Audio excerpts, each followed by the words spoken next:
హే guys, good evening అందరికి. So నిన్న day 1 challenge వచ్చేసి మన first loss 33 rupees. Day 2, so అందుకని నేను ఏం చేసిన అంటే 81,900 సేల్ చేసిన. అంటే ఇది చూపిస్తుంది దీంట్లో, ఇక్కడ 81,900 సేల్ చేసిన 2 లాట్స్. సెల్ అంటే ఫుడ్ బై చేసిన అన్నట్టు. దట్ మీన్స్ 81,900 దాటి పైకి వెళ్ళదు అని చెప్పి నేను అనుకుంటున్నా. సో అది అండ్ దానికి హెడ్జింగ్ కోసం 82,300 సిని బై చేసిన. Half of the premium sale చేసిన దాంట్లో హాఫ్ ప్రీమియం బై చేసిన.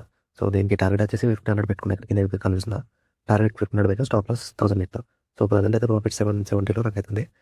టార్గెట్ 1,500 రీచ్ అయ్యాక ఆటోమేటిక్గా అదే పొజిషన్ క్లోజ్ అయిపోతుంది. లేకుంటే 3 o'clock వరకు వెయిట్ చేసి 3:20 తర్వాత నాకు తెలిసి స్ట్రాటజీస్ ఎగ్జిట్ అవ్వదు.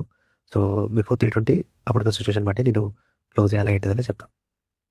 స్ట్రాటజీ నుంచి ఎగ్జిట్ అయిపోయినా స్ట్రాటజీ 700లో క్లోజ్ చేసిన. సో ప్రజెంట్ 82,000 సిబి రెండు సెల్ చేసిన. ఎందుకంటే ఇప్పుడు మీకు మ్యాక్స్గా 82,100 చూపిస్తుంది. కాకపోతే ఇంత 82,000 చూపించింది. ఇండెక్స్ 82,000 దగ్గర కష్టం. సో అందుకని చెప్పి 82,000 సిపి రెండు సెల్ చేసిన. అండ్ ఇది దానికి సంబంధించిన పోర్ట్ఫోలియో. అండ్ దీంట్లో అరౌండ్ 300 లాస్ రన్ అవుతుంది. సో ఓవరాల్గా టుడే లాస్ అయితే -1100 రన్ అవుతుంది. చూద్దాం 320 వరకు ఎలా ఉంటుందో దాన్ని బట్టి మళ్ళీ అప్డేట్ ఇస్తాం.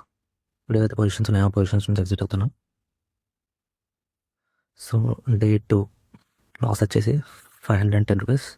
డే 3 రేపు వెళ్తాం. నాకు మీ సపోర్ట్ చాలా ఇంపార్టెంట్. సబ్స్క్రైబ్ అండ్ లైక్ చేయండి.